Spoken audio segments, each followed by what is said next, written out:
11th का जलवायु का परिवर्तन नामक चैप्टर पढ़ेंगे। अब पहले तो हम लोग जानते हैं कि मौसम और जलवायु में डिफरेंस क्या होता है। मौसम कुछ छोटे पैमाने पे, छोटे क्षेत्र में, है ना, जो मौसमी घटनाएं होती हैं। मौसमी घटनाएं क्या क्या होती हैं? तापमान, वर्षा, है ना, और जलवायु जो घटनाएं होती है, घटनाक्रम होती है, वो कम समय में छोटे क्षेत्र में अगर घटती है तो उसको हम लोग मौसम कहते हैं। और वही अगर एक बड़े क्षेत्र में, बहुत बड़े भूभाग में मौसमी घटनाएं बहुत लंबा समय में, उनका टर्म ज़्यादा हो, मान लो मौसम अगर हम कहते हैं 3-4 महीने के मौसम को, उसको कहेंगे 30 साल का जलवायु। जैसे हम लोग कहते हैं कि इंडिया का जलवायु कैसा है, तो मानसूनी जलवायु है ना। इंडिया का जलवायु कैसा है? मानसूनी जलवायु। अब उस जलवायु में अगर जो प्रकृति के अनुसार घटनाक्रम नहीं घट रहा हो, है ना, अब उसमें मानवीय क्रियाकलाप के कारण से अगर कोई व्यवधान पैदा हो रहा हो तो उसको हम लोग कहेंगे जलवायु परिवर्तन हो रहा है। जैसे कि हम लोग सुनते हैं कि औद्योगिक जब से विकास होना स्टार्ट हुआ, औद्योगिक क्रांति आया, उसके बाद से जलवायु में कुछ न कुछ तापमान में वृद्धि हो रहा है और जलवायु परिवर्तन हो रहा है, जिसके रूप में आए दिन हम लोग देखते हैं कि वर्षा होना चाहिए कब, हो रहा है कब, गर्मी पड़ना चाहिए बहुत ज़्यादा, बहुत कम, कैसा जो फिनोमेना जो पहले से फिक्स है उसमें व्यवधान पैदा हो रहा है। समझे? आज हम लोग अगर एक छोटा सा एग्जांपल लेते हैं, मान लीजिए ये एक शहर है, ठीक है,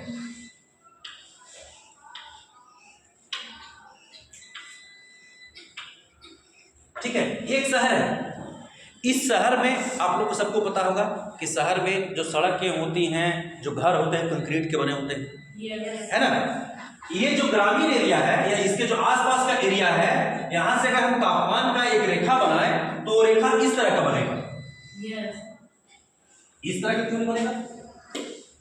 क्योंकि शहर में तापमान अधिक होता है।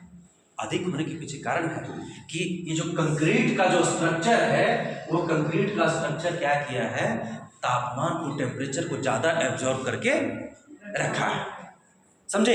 इसलिए उसके सराउंडिंग्स जो एरिया हैं वहां से इसका तापमान ज्यादा है।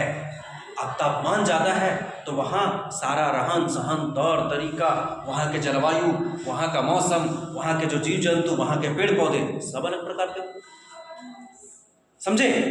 हो सकता है वहाँ बीमारियां भी अलग तरीका की, है ना। अब एक एग्जांपल दी, अब उसमें एक हम लोग सुनते हैं कि सबसे ज़्यादा जो नुकसान पहुंचा रहा है प्रदूषण। कैसा प्रदूषण? प्रदूषण अगर हम प्रदूषण ही बांटते हैं तो कैसा प्रदूषण?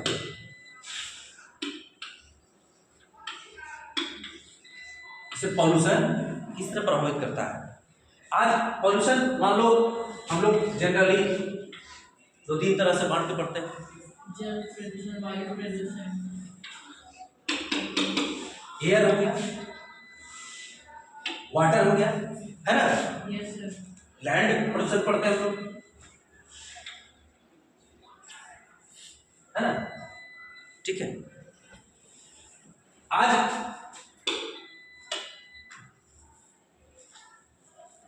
CO2 का जो मात्रा रहना चाहिए, जितना कार्बन डाइऑक्साइड का जितना रहना चाहिए, उससे अगर ज़्यादा हो गया तो उसको प्रदूषण कहेंगे। बहुत सारे जो गाड़ियाँ चलती हैं, बहुत सारे फैक्ट्रियाँ चलती हैं, वो बहुत सारे हानिकारक वैसे गैसों का वो निकालती हैं जो हमारे सेहत के लिए, पर्यावरण के लिए अच्छा नहीं होता है। उसमें एक फिनोमेना का हम लोग अध्ययन करते हैं जिसको हम लोग कहते हैं ग्रीन हाउस इफेक्ट या वायुमंडलीय उष्मन। एक वर्ड आता है वायुमंडलीय उष्मन, किसको कहते हैं? वायुमंडल में जो निर्धारित जो उसका पहले से जो ऊष्मा का मात्रा है उसमें अगर वृद्धि हो जाता है ताप में, उसको हम लोग कहते हैं वायुमंडलीय उष्मन। अब वो वायुमंडलीय उष्मन होता कैसे, क्यों होता है? उसका सबसे जो प्राइमरी या जो हम लोग पढ़ते हैं उसको कहते हैं हम लोग green house effect.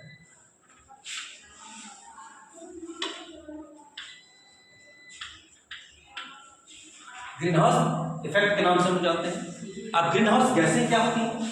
Green house समझ, आप पहले वो ग्रीन हाउस समझेंगे ग्रीन हाउस होता क्या है। अब ग्रीन हाउस समझने के लिए हमको समझना होगा ये पृथ्वी है, ठीक है, ये मान लो पृथ्वी का धरातल है ना। अब इस धरातल पे वायुमंडल है, वायुमंडल है। वायुमंडल में मान लो यहां तक 8 से 18 किलोमीटर तक क्षोभ मंडल पाया जाता है, हम लोग को पता है। ये जो क्षोभ मंडल है,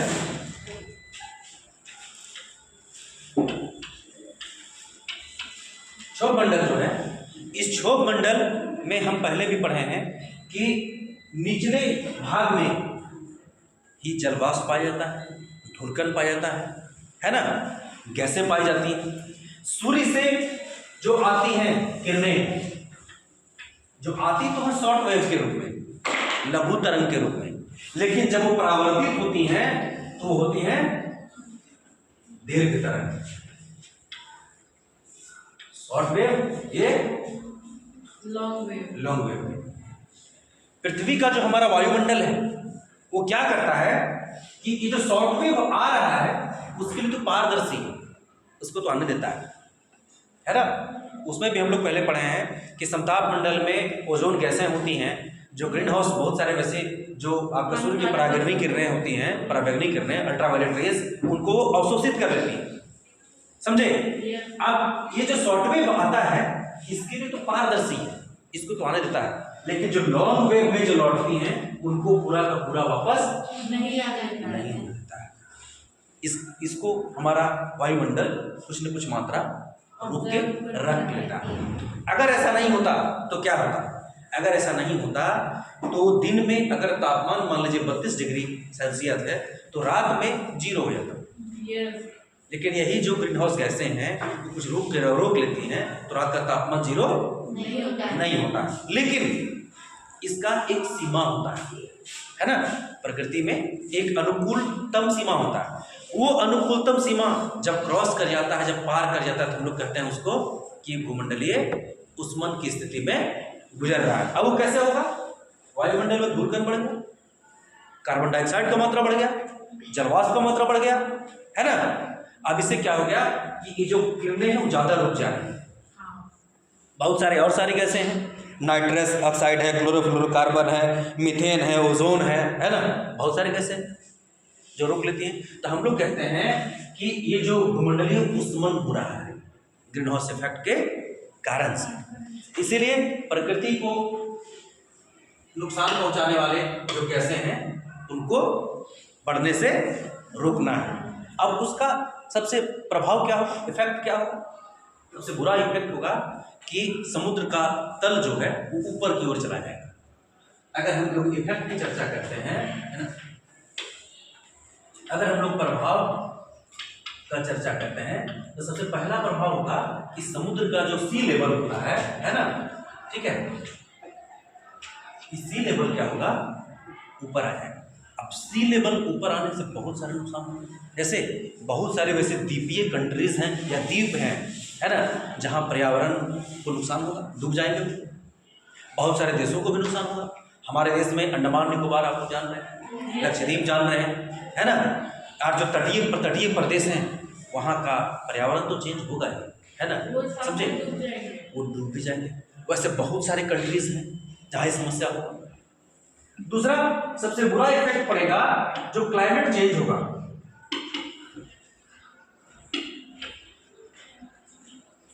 क्लाइमेट चेंज होगा। क्लाइमेट चेंज कैसे होगा? जैसे कि आज मान लीजिए अगर हम लोग देखें कि मानसून का वर्षा होना चाहिए, कब हुआ, कब, है ना, ठंडी में, जब ठंडे के मौसम में गर्मी पड़ने लगेगा, है ना, वर्षा होना कहीं और, बादल फटने का, हिमस्खलन, है ना, और सारे बहुत सारे घटनाएं होंगी, है ना, जो मानव प्रकृति सबको नुकसान पहुंचाएंगे, समझे। अब ये नुकसान होगा। दूसरा है कि आप लोग एक जानते होंगे कि हिमालय व्यापवर्तीय भाग में जो बर्फ जमता है, मान लो अभी अगर हम एक एग्जांपल देते हैं कि अभी अगर 800 मीटर की दूरी पे जाते हैं तो आपको बर्फ मिलना शुरू हो जाता है। उस समय वैसा नहीं होगा, समझे, ठीक है, उस पर भी प्रभाव पड़ेगा। आज हमारे यहाँ गेहूं का खेती कब किया जाता है? ठंडे में किया जाता है, ठंडे की शुरुआत में किया जाता है। बरसात के दिन में धान की खेती किया जाता है। अब उसमें भी परिवर्तन आ जाए तो जो फसल के प्रतिरूप हैं उसमें भी प्रभाव पड़ेगा। समझे? बहुत सारे वैसे जो डिजीज हैं, जो बीमारियां हैं, है ना, वो चेंज हो जाएंगे, वो बढ़ जाएंगे, उनका इफेक्ट बढ़ जाएगा, है ना। अब ये सब जो बुरे प्रभाव होते हैं, अब इनसे निपटने के लिए आए दिन आप लोग सुनते होंगे बहुत सारा जो बैठक होते रहता है, वैश्विक समुदाय एक बहुत सारी संस्थाओं का निर्माण किया गया है कि तापमान को बढ़ने से रोका जाए, है ना। ठीक है, बहुत सारे एजेंडों पर चर्चा किया जाता है। आप लोग पृथ्वी सम्मेलन सुनते होंगे, आए दिन हम लोग को नेचर के प्रति जागरूकता किया जाता है। सतत जो विकास होता है, सतत पोषणीय विकास पे बल दिया जाता है, सस्टेनेबल डेवलपमेंट। हम लोग ऐसा डेवलपमेंट करें जो आने वाली पीढ़ियों को भी उसका लाभ मिले, है ना, उनको नुकसान नहीं हो। समझे? है ना। आज हम लोग जो चर्चा करते हैं कि आज आप लोग को पता होगा कि ये देखिए,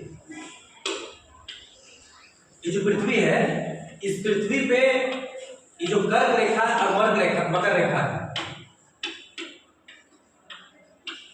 इसमें पूर्ण रूप से या आंशिक रूप से जो कंट्रीज आते हैं उनको सनशाइन कंट्री का नाम दिया गया है। सनशाइन कंट्री का नाम इसलिए दिया गया है क्योंकि लगभग साल में 300 दिन इनको धूप मिलते रहता है। अब ऐसों का एक सोलर अलायंस बनाया गया है, इसलिए ताकि सोलर एनर्जी को प्रमोट किया जा सके। और जो पारंपरिक ऊर्जा है ना, जिसको हम लोग कहते हैं नॉन रिन्यूएबल एनर्जी, है ना, उसके उपयोग को कम किया जाए, है ना। कोयला हो गया, पेट्रोलियम हो गया, इसके उपयोग को कम किया जाए। जो रिन्यूएबल एनर्जी है उनका उपयोग बढ़ाया जाए। अब सूर्य का रोशनी, सूर्य एनर्जी का पृथ्वी पर सबसे बड़ा सोर्स है। अब हम कितना भी उपयोग करें इसमें कोई नुकसान होना तो नहीं। स्वच्छ एनर्जी, उससे कोई धुआं नहीं उठना है। लेकिन कोयला का उपयोग करते हैं तो एक तो सीमित है, खत्म हो जाएगा कुछ दिनों के बाद। खत्म होने के बाद ऊपर से उसमें बहुत सारा वेस्टेज निकलता है, धुआं होता है, राख निकलता है, पर्यावरण प्रदूषण होता है, मानव प्रकृति सबको नुकसान होता है। समझे? है ना।